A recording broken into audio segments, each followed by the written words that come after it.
(12월 9일) 금요일 당신의 클래스를 높여드리는 아침 상암동 클래스. 안녕하세요, 이가혁입니다. 어제 생방송 시청 인증샷 당첨자 바로 소개해드리겠습니다. 네. 오늘도 출근하기 전이라면서 이용주 캐스터에게 V 해주신 최윤미 02님. 그리고 입시, 연애, 문화, 사회, 경제 등 다양한 정보가 가득. 오늘도 클래스업이라고 올려주신 LLLSSPO님 감사합니다. 감사합니다. 오늘도 이벤트 계속됩니다. 오늘 방송 보시다가 인증샷 찍어서요, 여러분의 인스타그램에 해시태그 JTBC 또 상암동 클래스 꼭 달아서 올려주세요. 이 방송 후에 저희가 두 분을 뽑아서 영화 관람권 한 명당 2매씩 보내드리겠습니다. 네, 오늘도 상큼한 아침을 위해서 준비했습니다. 도시락 이슈와 월드 클래스에서 국내외 이슈 유쾌하게 정리해드리고요. 이도성 기자의 댄스도 보실 수 있습니다. 당장 내 돈이 되는 지식 머니클래스에선 고금리 시대를 이겨내기 위한 대출 다이어트 비법 소개합니다. 네, 그리고 금요일 랜선 해외여행 어떠세요? 은퇴 후에 이 중고 마을버스 타고 세계를 누벼서 유명해진 이 임택 작가와 프랑스 남부 떠나보겠습니다. 오늘도 TV뿐만 아니라 이렇게 해외에서 또 출근길 이동 중에 유튜브 JTBC 뉴스 계정으로 상클하고 계신 분들 감사드리면서 날씨부터 알아보겠습니다. 김민지 기상캐스터. 어제도요, 날씨가 좀 풀린 것 같던데 오늘도 좀 제법 괜찮은 것 같아요. 그러니까요. 출근하는데 생각보다 그렇게 춥진 않더라고요. 네. 네, 요즘 기온이 오르락 내리락 하는데요. 오늘은 아침 기온이 영상권을 회복한 곳도 많았습니다. 서울 영등포는 새벽에 4도까지 오르는 등 전국적으로 평년보다 온화한 초겨울의 날씨를 보이고 있습니다. 오늘 강원 영동을 제외한 중부지방을 중심으로 비나 눈 소식이 있습니다. 서울이 포함한 수도권과 강원 영서 중남부에는 1mm 안팎의 비나 눈이 오겠고 그 밖에 중부지방과 경북 북부 내륙에는 빗방울이 떨어지거나 눈이 날리겠습니다. 오늘 서울 아침 출근길 2도로 출발하겠고 낮 기온은 10도까지 오르겠습니다. 오늘 전국에 구름 가득한 가운데 미세먼지까지 더해져 하늘빛이 탁하겠습니다. 경기 남부와 충청, 일부 내륙은 초미세먼지 농도 나쁨 보이겠고 서울과 경기 북부는 오후에 일시적으로 나쁨 수준 보이겠습니다. 현재 서울 3도, 대전, 대구, 영하 2도, 전주, 창원 4도 보이고 있고요. 한낮에는 서울, 청주 10도, 부산 14도로 어제보다 온화하겠습니다. 많은 양은 아니지만 눈이 쌓이는 곳도 있고 도로가 얼어서 미끄러울 수 있으니까요. 출근길 마음의 여유 가지고 안전운전, 안전보행 해주셔야겠습니다. 날씨였습니다. 이 블랙 아이스라고 해서요. 아스팔트랑 구분 안 되는 이 검은 얇은 살얼음, 이거 운전하실 때 특히 조심하셔야겠습니다. 네. 교통 상황도 알아보겠습니다. 한국도로공사 나와주세요. 네, 금요일 아침은 마음도 또 출근길 발걸음도 조금 가볍죠. 다만 지금은 교통량이 많아지고 있는 시간대입니다. 서울 시내 중에 강변북로 구리 쪽으로 가신다면 방화대교를 시작으로 서강대교까지 답답하고요. 올림픽대로 이용해서 외곽 쪽으로 가는 길도 지금 하남 쪽 행주대교와 가양대교, 한강대교 주변에서 정체인데 반대쪽은 잠실대교 부근에서 막혔다가 한남과 반포대교 사이로 앞차와의 간격 좁아집니다. 오늘 분당 수서로 수서 나들목은 양방향 꽉 막혀 있습니다. 아직까지는 청남대교 방향이 복정 나들목에서 탄천 1교까지로 정체가 더 길고요. 경부선 서울 쪽으로 가신다면 양재 이전부터 막혀서 한남대교까지 가는데 10km 구간 정체입니다. 경인고속도로 신월 나들목도 오늘은 양방향 속도가 떨어져 있습니다. 확실히 겨울이 되니까 따뜻한 이불 속이 너무 좋지 않으세요? 바깥 활동을 자주 하게 되면서 이번 주말 교통량도 그리 많진 않겠는데요. 그래도 내일 낮 12시는 혼잡하니까 아침 8시 이전이나 점심 이후에 출발하는 게 좋겠습니다. 고속도로 교통방송이었습니다.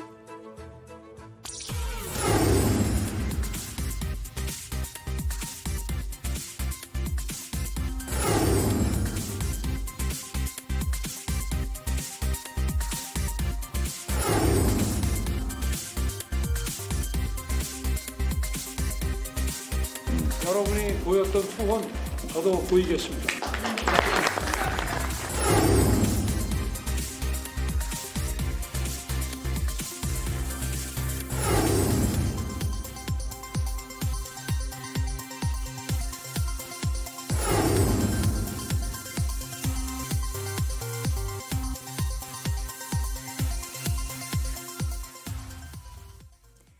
화물연대 파업 소식부터 전해드립니다. 오늘로 16일째 파업을 이어가고 있는 화물연대가 파업을 계속할지를 오늘 투표로 결정하겠다고 밝혔습니다.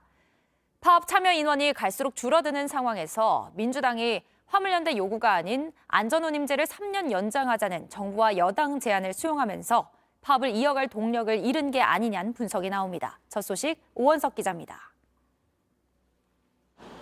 어젯밤 민주노총 대전지역본부. 밤 11시가 가까운 시간이었지만 불은 꺼지지 않았습니다. 오늘로 16일째 파업을 이어오고 있는 화물연대가 파업을 중단할지를 두고 5시간이 넘는 마라톤 회의를 진행한 겁니다. 그러나 화물연대는 긴 고민에도 결단을 내리지 못하고 오늘 조합원 투표에서 결론 내기로 했습니다. 그러면서 화물연대는 정부와 여당의 안전운임제 3년 연장 약속을 지키라고 요구했습니다. 안전운임제 3년 연장과 안전운임제 적용 품목 확대 두 가지를 요구해온 화물연대가 태도를 바꾸고 사실상 한 발 물러선 겁니다. 이렇게 된 데는 파업을 이어갈 동력을 잃었기 때문이란 분석이 나옵니다.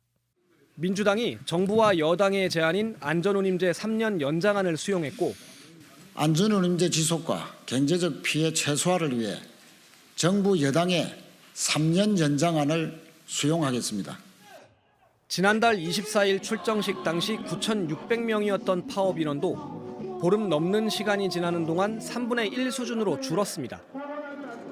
또 일몰제로 시행 중인 안전운임제가 올해 말 예정대로 폐지되면 윤석열 정부 동안에는 안전운임제 부활이 어려울 거란 우려가 파업을 이어가는 데 어려움으로 작용했을 거란 해석도 나옵니다.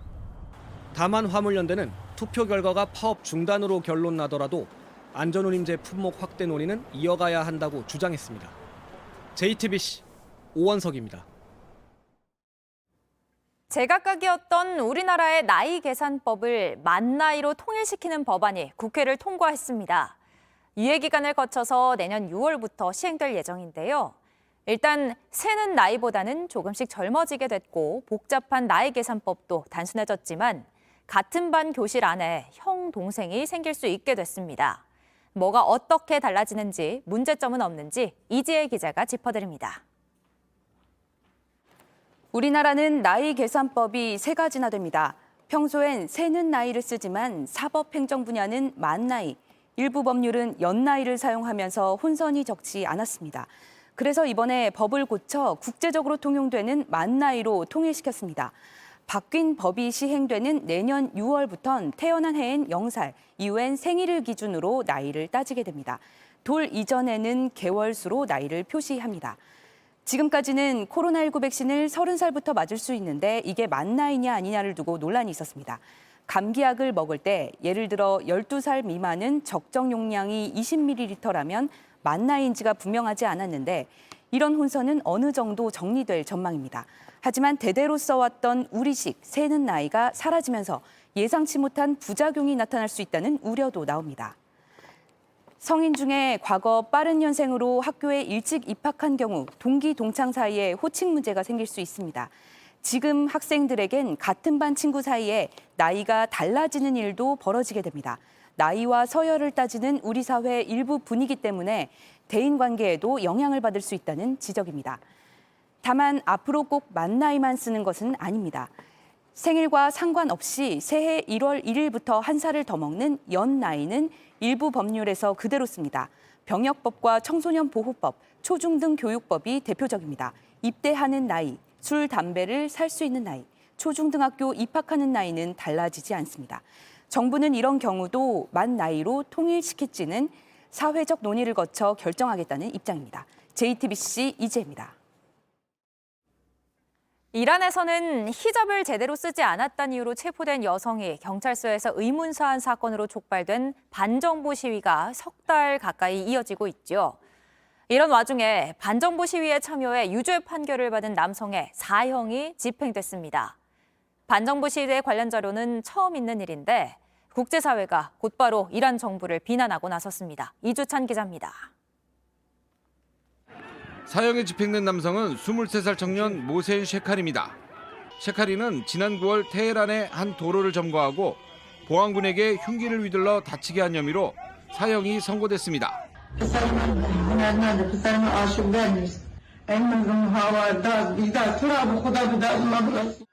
형이 집행되자 국제사회는 즉각 이란 정부를 비난하고 나섰습니다.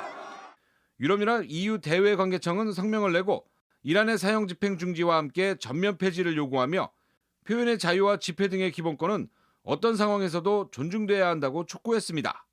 한국과 미국을 비롯한 영국, 캐나다 등 9개 나라 외교장관들은 시위대를 무차별 통제하는 이란 정부를 규탄하는 성명을 발표했습니다. 국제애므니스티는 유죄 판결을 받은 지 한 달도 되지 않은 상황에서 이뤄진 사형 집행은 이란 사법 체계의 비인간성을 드러낸다고 비난했습니다. 이란 정부는 물러서지 않았습니다. تصور کردن ایران کشورهای دیگه است. اینجا ایران است. مردان و زنان فرهیخته‌ای داره. مگر اجازه میده به شما هر کاری بکنید. 이란 인권운동가 통신은 이번 시위로 지금까지 469명이 목숨을 잃었고 구금된 사람은 18,000명이 넘는 것으로 집계했습니다. JTBC 이주찬입니다. 주말을 맞아서 나들이 떠나는 분들 네. 분명히 계실 텐데 여행하면 또 숙소가 중요하지 중요하죠. 않습니까? 네, 이런 곳은 어떨까 싶은데요. 한번 같이 볼까요? 운동화로 가득 채워진 이 방. 너무 멋지지 않아요? 아니 근데 숙소 소개해준다면서요? 왜 갑자기 신발이 나오는 거예요? 숙소 맞습니다. 미국 팝스타 DJ 칼리드의 신발 전용 드레스룸, 이른바 스니커즈 왕국이라고 하는데요. 한 공유 숙박업체랑 협력을 해서 특별한 숙소로 변신한 모습입니다. 쉽게 볼 수 없는 한정판 운동화들이 신발장마다 지금 가득하죠. 저기 한가운데 덩그러니 이제 침대가 놓여 있는데 잠은 그 침대에서 자면 된다고 해요. 제 취향은 아니에요. 이게 다 새 신발일 것 같긴 한데 좀 냄새가 날 것 같다는 냄새가 날수 있겠네요. 저만의 생각입니까?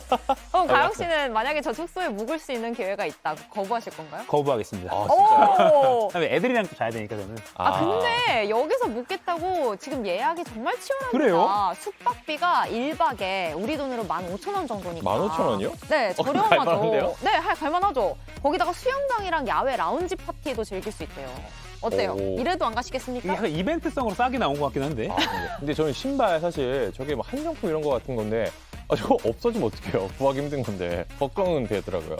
근데 도성 씨처럼 운동화를 좋아하는 사람한테는 정말 천국처럼 느껴질 것 같고. 눈이 뒤집어지죠. 네, 훔쳐가면은 진짜 어떡할까요? 네, 스타일 신발장에서 자는 하룻밤 어떤 기분일까? 만약 궁금하시다면 광클 예약이 어렵다고 하니까 광클에 한번 도전해보시는 것도 좋을 것 같아요. 네, 그래서 저는 끝까지 저 방 전체에 좀 발냄새가 날 것 같은 그런 생각이 듭니다. 다음 소식 뭔가요? 네, 이번엔 브라질로 가보겠습니다. 리우데자네이루의 명소인 페드라 다 가베아 산인데요. 바다가 한눈에 내려다 보이는 이 절경, 인증샷 안 찍을 수가 없죠. 근데 지금 보면 도가 넘는 사람들이 좀 보여요. 네. 그래서 자꾸 문제가 되고 있습니다. 보기도 불안불안합니다. 와. 딱 봐도 뭐 담력 뽐내는 사람들 때문인 것 같은데 이게 안전장비 없을 것 같은데요, 딱 봐도. 근데 위험해 보이죠. 네. 특히 높이가 900m에 달하는 이 돌기둥이 인증샷의 핫스팟인데요. 그냥 찍기만 하면 다행인데 관심을 끌려고 좀 무리하게 설정을 하는 사람들이 아니 많다고. 근데 저기 제가 지금 영상으로 봐도 저렇게 떨리는데 저기 어떻게 올라갈까요? 함부로 어떻게 저렇게 할 수 있을까요?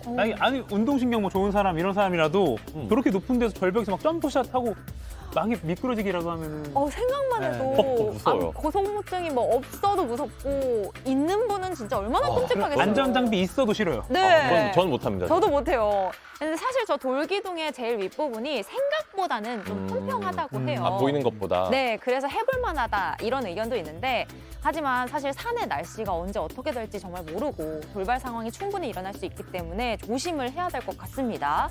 이왕 찍는 인증샷, 좋아요 많이 받고 싶은 마음은 알겠지만 가장 중요한 건 안전이라는 거 절대 잊지 말아주세요. 그 인증샷 저희가 지금 인증샷 이벤트 매일 하잖아요. 네. 그래서 지금 생방송 인증샷 요걸로 지금 인스타그램 올려주신 거 요걸로 좀 하시죠. 네. 편하게 앉아서 브라질 보시는 시청자들도. 것만. 네. 알겠습니다. 다음 소식 뭔가요? 네, 다음 소식 살펴볼까요? 중요한 건 꺾이지 않는 마음이다. 의지만 있다면 신체적 장애도 별거 아니다. 극복할 수 있다. 이걸 증명하는 동물이 있어서 화제입니다. 미국에 사는 이 특별한 말. 말 아니요? 네, 말. 뭐가 특별한 건가요?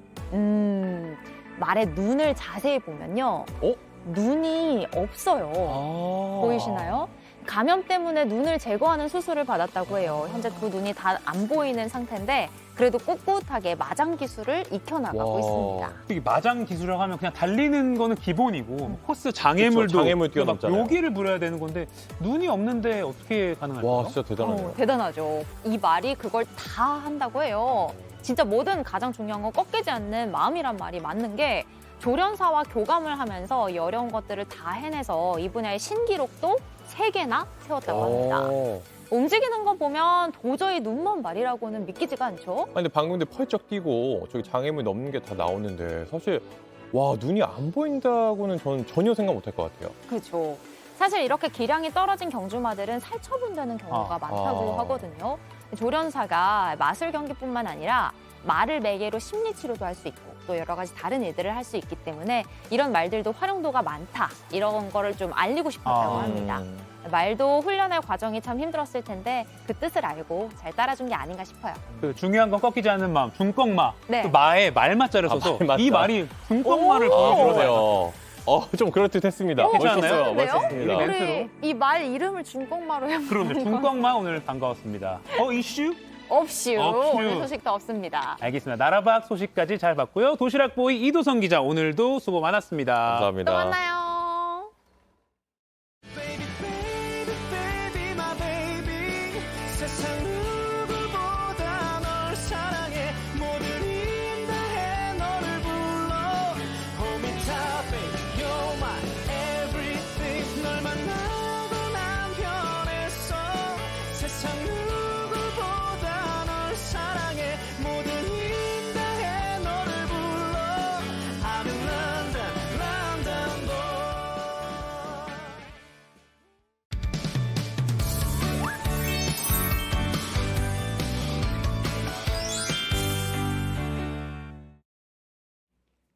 네, 지금 시각 8시 26분입니다. 저희가 매일 시청자 2분을 뽑아서 영화 관람권을 드립니다. 오늘 저희 방송 보고 계시다가 재미있는 인증샷 찍어서요. 여러분의 인스타그램에 업로드 해주세요.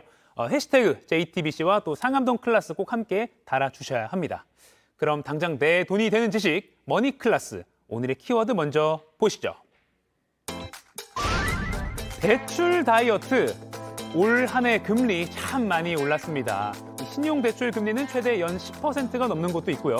주택담보대출 금리도 8%에 육박하면서 이 대출자들의 이자 부담은 눈덩이처럼 불어나고 있습니다.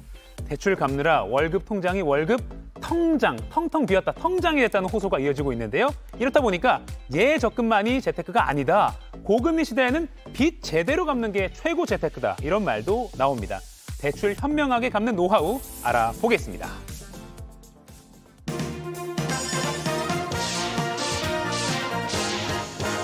부자 되는 개념 쏙쏙 알려주는 손희의 금융 크리에이터와 얘기 나눠보겠습니다. 안녕하세요. 안녕하세요. 아니, 제 뱃살 빼기도 힘든데 대출 다이어트도 꼭 필요하다고 들었어요. 네. 이렇게 대출 이자 부담이 워낙 큰 시기에는 사실 대출 규모부터 빨리 줄이자, 갚을 거 갚자, 뭐 이런 분위기더라고요. 네, 맞아요. 일단은 기준금리 자체가 인상을 하다 보니까 이 흐름에 맞춰서 은행권의 이 가계대출 평균 금리 자체가 5%대를 넘어서고 있습니다. 이 중반을 향해 가고 있는데 이 한국은행이 얼마 전에 이제 가중평균, 시중은행의 가중평균 데이터를 내놨는데요. 화면을 잠깐 보도록 하겠습니다. 이 가계대출의 평균 금리는 5.34%로 발표가 됐고요.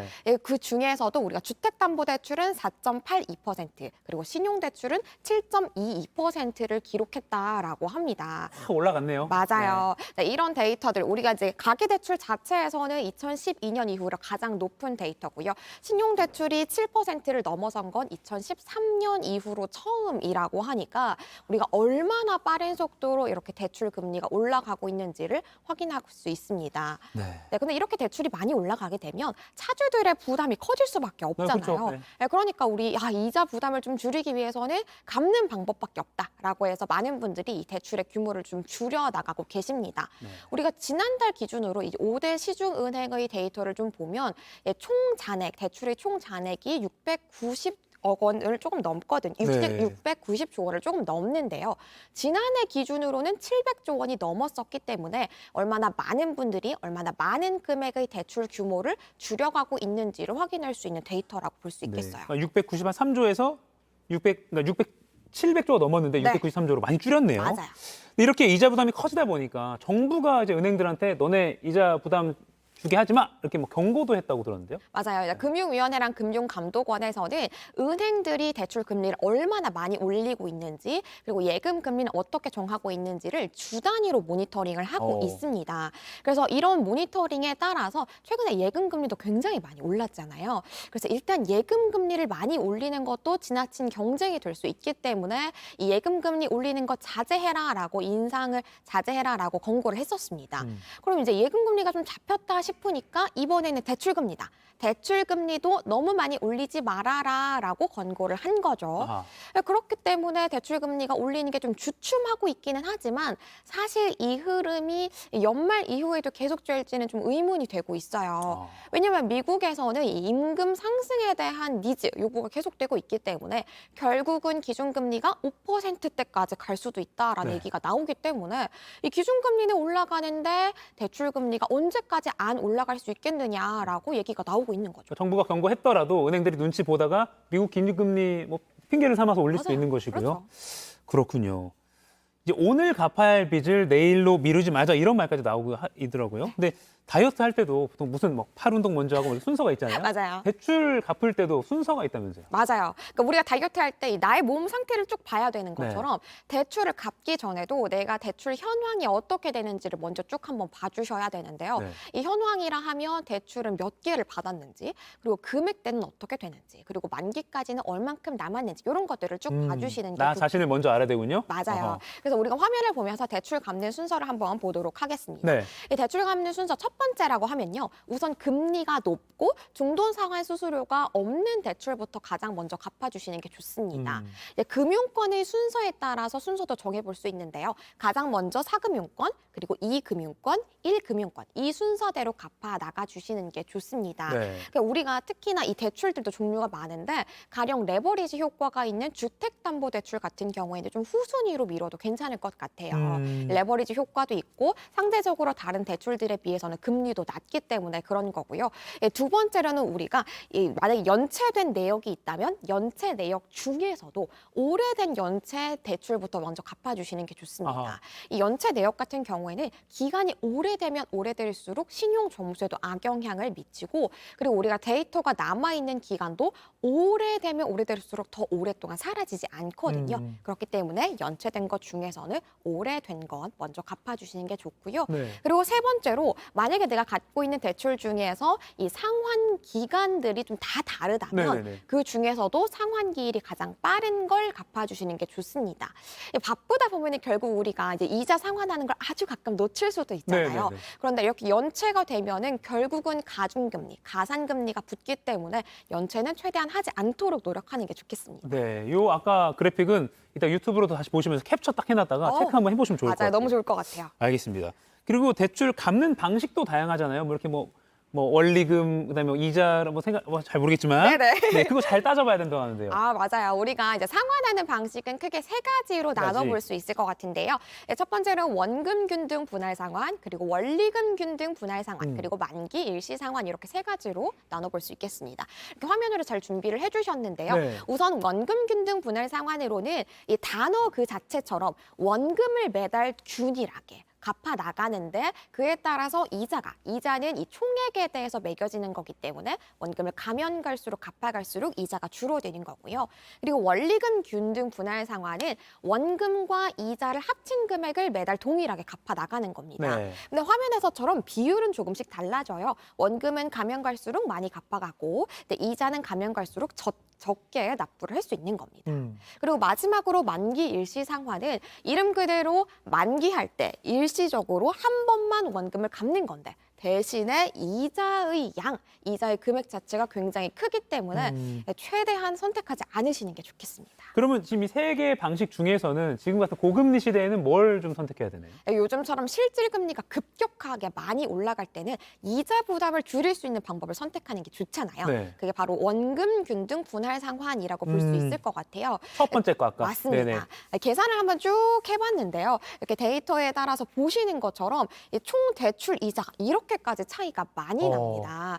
우리 비록 이자가 가장 처음에는 많기 때문에 원금 균등 분할 상환은 첫 달에는 부담이 굉장히 클 수 있지만 가면 갈수록 부담은 점차 자연스럽게 줄어들 거고요. 네. 반면에 직장인들 같은 경우에는 수입이 고정돼 있잖아요. 그렇다 보면은 원금 균등 분할 상환 이자가 적다는 건 알겠는데 매달 이렇게 상환하는 금액이 달라지면 난 좀 헷갈려. 아, 맞아요. 라고 하실 수 계획을 있잖아요. 세워야 되는데 뭐가 좀, 맞아요. 그런 경우에는 이 두 번째 방식, 원리금 균등 상환 방식처럼 매달 동일하게 갚아 나가는 두 번째 방식을 선택하는 게 좋고요. 좀 더 말씀드렸던 것처럼 만기 일시 상환은 이자 부담이 가장 크기 때문에 웬만하면 최대한 선택하지 않으시는 게 좋겠습니다. 그 원리금 균등이 그러니까 제 월급에서 똑같은 금액이 탁탁탁 고정비처럼 나가니까 뭔가 계획 세우기에는 편리한 것 같더라고요. 맞아요. 이제 우리가 고정 지출처럼 간주할 수 있으니까요. 그렇군요. 그러면 이 대출 관련해서 많은 분들이 좀 고민하시는 것 중에 하나가 어떻게 하면 조금 더 낮은 금리로 사실 갈아타기 어떻게 잘하면 또 이득을 볼 수 있잖아요. 갈아타기 전략 한번 좀 세워주시죠. 혹시나 담보 여력이 조금 있으시다면 이 기존에 갖고 계시는 신용대출을 담보대출로 바꾸시는, 갈아타시는 방법을 선택하시는 게 좋겠습니다. 네. 우리가 1년 전만 하더라도 기준금리는 0.5%, 그리고 코픽스 금리는 1%대였기 때문에 사실 담보대출을 받으나 신용대출을 받으나 별반 차이가 없었어요. 네. 근데 요즘에는 차이가 굉장히 많이 나기 때문에 확실하게 신용대출보다 담보대출을 선택하시는 게 유리하다라고 볼 수가 있는 거죠. 그리고 화요일에 정부가 이 보금자리론을 좀 확대해서 운영하겠다. 차주들의 이자 부담을 좀 줄여주겠다라고 방안들을 내놨습니다. 네. 기존에는 주택금융공사가 운영하고 있던 고정금리의 대출이 크게 세 가지 종류였어요. 우리가 화면을 한번 보면서 얘기를 할 텐데요. 우대형 안심전환대출, 그리고 보금자리론, 적격대출 이렇게 세 가지 종류가 있었는데요. 네. 이제는 정부가 차주들의 부담을 좀 줄여주기 위해서 우대형 안심전환대출과 보금자리론을 적격대출과 합친 형태로 오른쪽에서 보시는 것처럼 특례 보금자리론을 운영하겠다라고 한 건데요. 기존에는 우대형 안심전환대출과 보금자리론의 주택 가격 기준은 6억 원이었고요.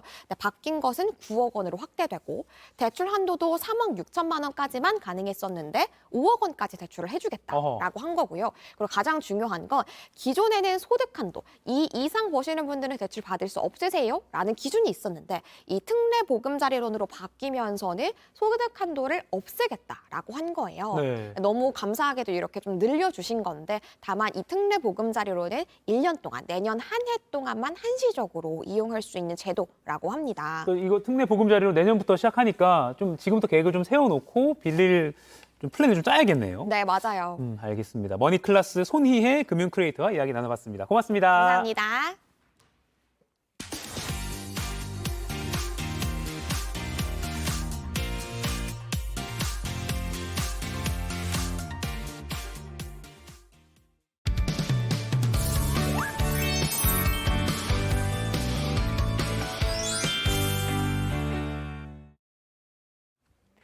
상클라이프 시작합니다. 매주 금요일 아침엔 우리 상클 가족 여러분의 일상에 휴식을 선물해 드립니다. 오늘 저희의 여행 길잡이가 되어주실 분 영상으로 먼저 만나보겠습니다.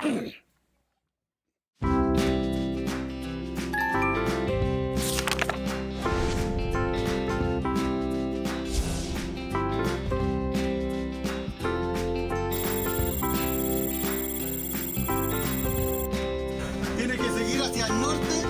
이렇게 막막할 수 있어. 이분들이 지금 기름을 넣어주고 있습니다. 대한민국의 마을버스 은수 장하다.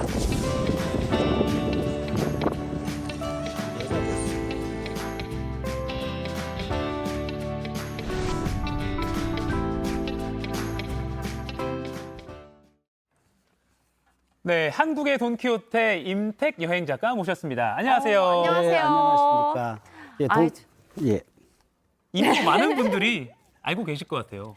너무 제가 다른 타 방송에서 네. 보고 너무 멋있다고 생각을 해가지고 오늘 되게 기다렸었거든요. 네, 많은 분들이 그렇게 말씀을 하시죠. 네, 네. 굉장히 멋있다고. 네, 저는 마을버스를, 낡은 마을버스, 그것도 폐차를 6개월뿐이 안 남겨놨거든요. 네. 이미 48만 킬로를 뛰었고, 그런 차와 함께 세계 일주를 했습니다. 그리고 자세한 내용은 2부 순서에서 말씀드리겠습니다. 본방송 좋습니다. 끝나고 상클 2교시 이어지는 것까지 네. 예고를 해 주셨습니다. 네. 바로 지금 이제 오늘 같이 떠나볼 곳은 어딘가요? 오늘 우리가 그 프랑스 그런 파리를 떠올리지만 네네네. 정말 프랑스를 이해하기 위해서는 그 속사를 봐야 되는데 그 속살 같은 곳 바로 남프랑스로 떠나보겠습니다. 프랑스.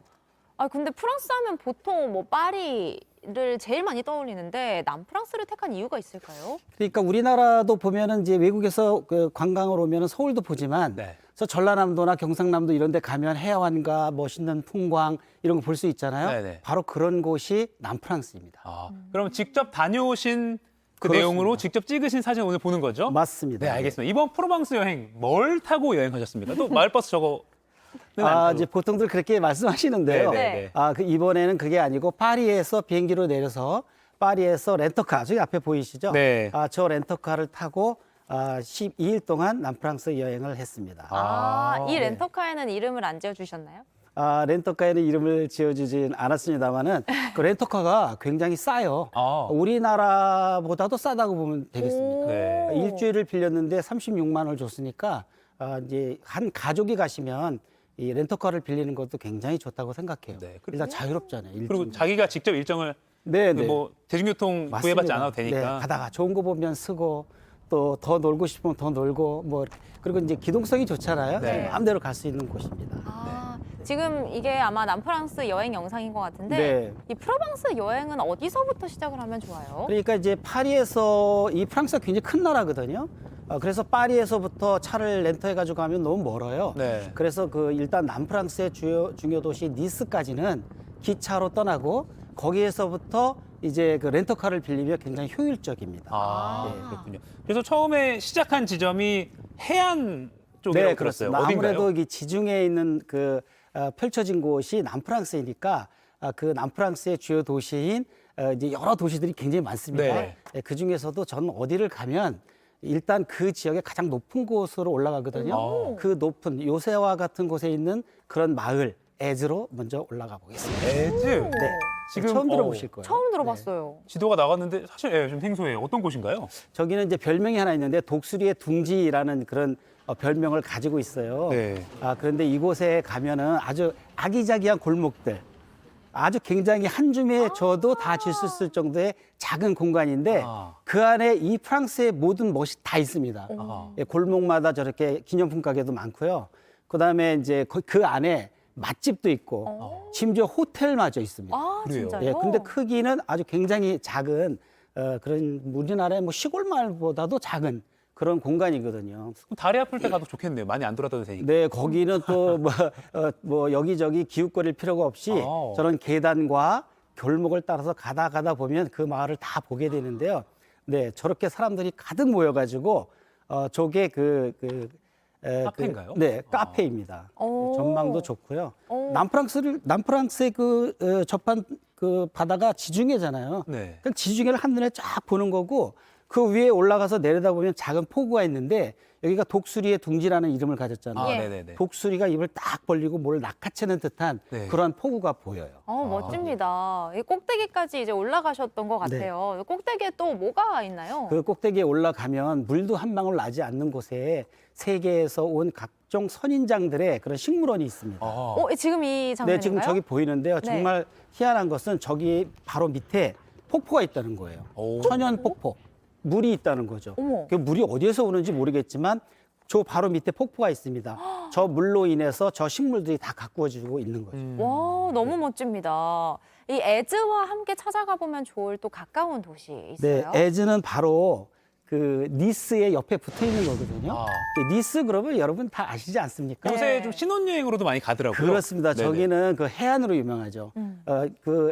프랑스어로 니스지만 영어로는 나이스입니다. 나이스. 나이스입니까? 그래서 저기는 바캉스라는 말 들어보셨죠? 네. 여름이 되면 파리를 싹 비운다는 뜻의 바캉스거든요.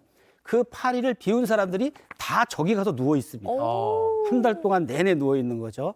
그래서 파리인들이 가장 사랑하는 그러한 휴양지가 바로 니스이겠습니다. 샤또 언덕 전망대라고 지금 자막이 나가고 있는데 여기 네. 어떻게 가는가요? 일단 높은 곳으로 일단 올라가면 그 도시를 한 번에 다 조망할 수가 있거든요. 그러니까 샤토라는 말은 그 궁이란 뜻이에요. 궁. 그래서 그 궁이 있는 그 언덕에 올라가면 저렇게 한눈에 세계 3대 그 아름다운 해변이잖아요. 네. 저기를 한눈에 바라볼 수가 있는 겁니다. 저기 해변에서 누워서 상클 시청하면 참 기분 좋겠네요. 알겠습니다. 아마 두 분의 로망이지 않을까 네. 생각이 너무 가고 돼요. 싶습니다. 또 다음은 어디로 가볼까요, 작가님? 자, 여기서 잠깐만 또 가면 네. 정말 그 프랑스 사람들이 이 지역을 여행할 때 성지처럼 가는 곳이 있는데 오. 생폴드방스라는 곳이 있습니다. 예, 이 생폴드방스는요 유명 화가 우리가 뭐 이름만 들어도 알 수 있는 그런 화가들의 어린 시절의 꿈을 보낸 곳인데요. 그래서 그런지 이 골목을 따라서 한 300m 정도만 가면 마을이 끝나지만 그 마을 곳곳마다 여름에 이렇게 비가 온 다음에 숲속에 아름다운 그 버섯들이 막 자라잖아요. 네. 그거와 마찬가지로 알록달록하고 그 프랑스의 그 미술과 그런 멋을 다 느낄 수 있는 곳이 다 모여 있다. 그래서 둘이 그 연인끼리 가면 손만 잡고 대화하지 말고 끝까지 길을 걸어가면 저 생폴드방스의 그에서 지나왔던 많은 화가들의 그 영혼까지도 탈탈 다 털어볼 수 있는 그런 곳이 바로 저곳입니다. 와, 이 생폴드방스를 특히 사랑했던 샤갈의 흔적도 남아 있을까요? 굉장히 공부를 많이 하셨네요. 그죠? 예, 맞습니다. 이 샤갈이 너무도 사랑했던 그런 마을이 여기 바로 생폴드방스인데요. 이 절벽 끝에 있는 마을의 절벽 끝에 가면 거기에 공동묘지가 있는데 바로 이 샤갈의 무덤이 있습니다. 무덤이 있군요. 네, 97세까지 사셨는데요. 자기가 여기에 묻히고 싶다는 소원을 들어줬어요. 그래서 이 유럽이나 세계에서 오신 분들이 바로 이 생폴드방스에 오면 샤갈의 무덤에 저렇게 돌 하나 올려놓고 가는 것이 하나의 어떤 관례처럼 그렇게 돼 있습니다. 야, 이게 지금 직접 찍어오신 사진 보니까 진짜 랜선 여행하는 기분인데 네. 또 바로 또 다음 남프랑스 어디로 또 가볼까요? 자, 아주 급하게 지나가고 있는데요. 네네네. 네, 역시 이 남프랑스는 예술을 빼놓고는 말할 수가 없습니다. 네. 바로 저 아르이라는 도시는 고흐의 숨결이 완전히 남아있는 그런 도시거든요. 그래서 고흐 하나만을 위해서 테마를 잡고 가도 좋을 만한 그런 도시입니다. 샤갈에 이어서 고흐. 네, 고흐가 아르에서 그렸던 그림도 있잖아요. 네, 그림이 많죠. 그리고 네. 고흐는 알다시피 생애에는 굉장히 가난하게 살았어요. 생계도 이어가지 못할 정도로. 네. 그렇지만 그 예술에 대한 열정은 대단했거든요. 네. 그런 열정을 모두 이곳 아르에다 쏟아부었다가도 과언이 아닌데요. 저기가 바로 요양원입니다. 그 아르레 요양원인데 이분이 그 고갱하고 엄청 싸웠잖아요. 네. 그 귀를 자르고 자화상까지 그렸는데 그 그림을 그리고 이 요양원에 입원을 했어요. 예. 그래서 그린 그림입니다. 지금 화면에 그림과 실제 찍으신 사진이 나가고 있습니다. 네, 저건 제가 찍은 건데요.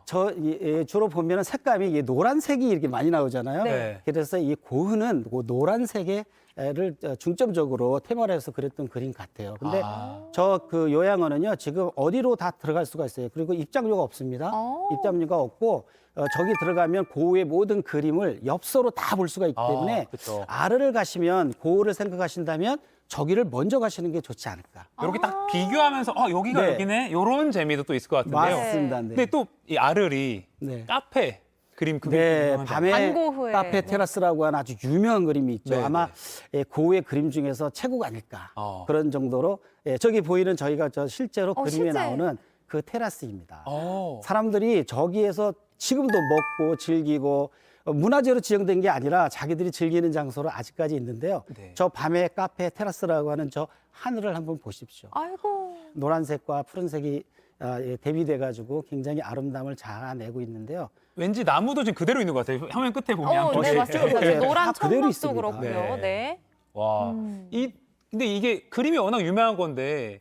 네, 이 작가님이- 아르의 그림은 뭐 여러분들 다 집에 한두 점씩은 다 소장하고 계시지 않습니까? 네, 네. 근데 저 그림은 바로 제가 소장하고 있습니다. 아니, 가지고 나왔습니다. 진짜 그림을 소장하신 네, 진짜 분이라고요? 가짜입니다. 진짜 네. 가짜라고요? 아, 실제로 막 300억 넘는 거 아닌가? 300억? 350억 막 50억. 이렇게 나가는 건데 350억. 값으로 따질 수 없는 것이 이 그림인데요. 네. 여러분들이 여행을 하다 보면 골목골목에 그 유명한 화가들의 그림을 모사해서 파는 그런 무명 화가들이 많아요. 네. 그런 걸 이렇게 한두 점씩 사다가 가지고 있는 것도 고흐의 그림을 어떻게 제가 소장하겠습니까? 네. 그러니까 이게 가짜니까 여기 뒤에 넣어놓으셨지. 네. 그렇죠, 진짜라면 이렇게 그렇죠, 볼 수가 그렇죠. 없죠. 네, 이거 진짜였으면 난리 났죠. 그죠? 인터폴 뜨고. 이걸 아르에서 구입을 하신 거죠? 예, 그렇습니다. 아르에 가면 조그만 그 화방들이 많아요. 그래서 네. 들어가면 한 2만 원, 1만 원 요 정도 주고 살 수 있는 건데 네. 좋지 않습니까? 예. 알겠습니다. 이제 그림 내려놓으시면 네, 네. 됩니다. 너무 근데 귀해. 이게 아르리 또 다른 매력들 여러 가지 있다고 해요. 그림 네, 비교하는 것도 여기는 있지만. 뭐 고흐만 있는 게 아닙니다. 여기는 이 도시 자체가 로마 시대 때 만들어진 그런 오래된 도시거든요. 우리가 그 로마에 가면 콜로세움 있잖아요. 네. 근데 이곳에 있는 그 원형 경기장은요, 원형이 그대로 잘 보존되고 있고요. 지금도 봄, 가을로 투어를 합니다, 직접. 그리고 제가 갔을 때는 여기에서 오페라 공연을 하기 위해서 준비를 하고 있는데요. 2000년 전에 만들어진 건물 안에서 사람들이 지금도 즐기고 사용하고 있다는 것이죠. 여기 가면 아르은 정말 이 중세의 풍경도 볼 수 있고 좀 교육적으로도 좋을 것 같아요. 그러네요. 좀 신비로운 약간 그런 고을 그림 봤다가 또 신비로운 또 느낌도 받았다가 그럴 것 같습니다. 네. 자, 그리고 또 다음 도시로 또 바로 넘어가시죠. 자, 우리 여행하다 보면 뭐 여행도 그렇지만 얻어 걸린다는 말이 있잖아요. 얻어 걸린다. 네. 뜻하지 않게 제가 여행을 자동차를 가지고 이동을 하다 보니까 깊은 산 속에 차들이 어마어마하게 많게 가득한 거예요. 네. 사람은 하나도 안 보여요. 너무 이상한 거예요. 이 많은 사람들이 차를 세워놓고 어딜 갔을까? 그래서 제가 그 다음날 다시 차를 몰고 왔는데 저기 보이는 저 도시, 저게 레드보 프로방스라고 하는 오래된 마을인데요. 저 안에 사람들이 바글바글합니다. 그러니까 이제 남프랑스 그러면 우리가 뭐 라벤더라든가 이런 향 같은 것에 많이 유명해져 있잖아요. 네네네. 그러한 모든 제품들이 저기 다 있을 뿐만 아니라 이게 요새 같은 도시에 있으니까 전망이 너무 좋은 거예요. 그래서 사람들이 저기에 있는데 근데 저 마을의 진짜의 보물은 바로 그 옆에 빛의 채석장이라는 곳에 있습니다. 빛의 채석장? 네. 그 제주도에 있는 빛의 벙커 같은 그런 개념인데요. 네. 저기 보이는데 저게 이제 로마 시대 때부터 그 채굴 하던 채석장이에요. 저기 벽면에다가 빔 프로젝터로 그림을 때리면서 우리 그 빛의 벙커처럼 해주는데 규모가 어마어마하거든요. 우리 한번 영상으로 한번 보실까요? 와, 좋습니다. 네, 실제로 제가 찍어온 건데요. 저 야외인 거죠? 아닙니다. 이 그 채석장 안에 채석장 동굴처럼 안에. 일정 네. 그렇죠. 광산과 같은 곳이에요. 네. 그곳에 저렇게 30분 간격으로 프랑스에서 정말 이름 있는 이름만 들어도 알 수 있는 모든 사람들의 그림이 30분 간격으로 빔 프로젝터로 저렇게 음악과 함께 영상으로 돌려주고 있는데요. 저기에서 하루만 지내도 프랑스 세계 그 미술사를 다 읽을 수 있을 정도. 약간 오페라 극장에 온 느낌도 날 것 같아요. 바로 그겁니다. 와, 너무 멋있네요. 야, 이게 채석장, 실제 채석장을 이제 지금은 저렇게 예술의 공간으로 활용하는 그런 지혜로운 모습도 볼 수가 있는 것 같습니다. 맞습니다. 야, 이 프랑스 이렇게 매력적인, 그러니까 저는 파리만 생각했지. 근데 남부, 제 버킷리스트에 한번, 그래서 저 파리도 못 가봐서 파리 찍고 남부까지 가는 걸 한번 버킷리스트 추가하겠습니다. 네, 좋습니다. 저희 못다한 이야기가 정말 많은데요. 조금 이후에 네. 우리 임택 선생님과 함께 좀 더 자세한 이야기들 많이 나눠보겠습니다. 유튜브로 이어집니다. 임택 작가님 잠깐만 기다려주세요. 고맙습니다. 고맙습니다.